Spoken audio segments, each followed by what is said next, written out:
On a gray morning in Gaza's winter, Youssef woke to his mother's gentle voice. "Come on, my love. Get up before the electricity goes out."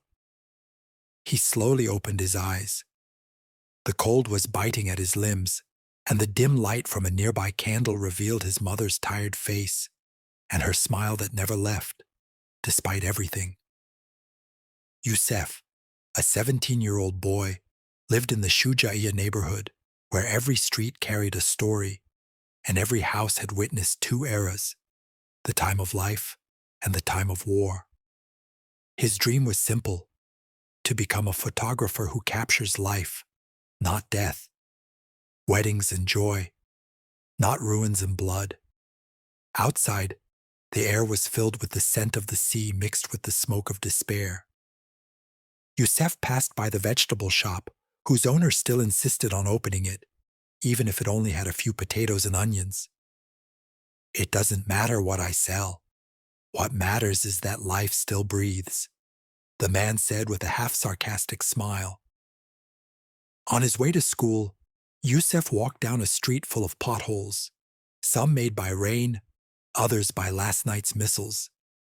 He passed a partially destroyed school where someone had written on the wall, "We do not lose. We breathe through the rubble."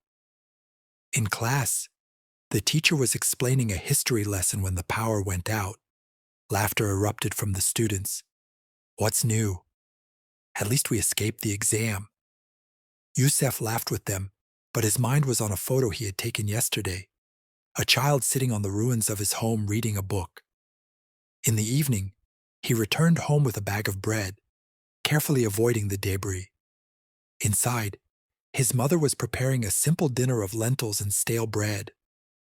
Youssef turned on his worn-out camera and took a photo of his mother lighting the fire with wood. He told her, "This photo will be the cover of my exhibition one day." She replied, "On one condition.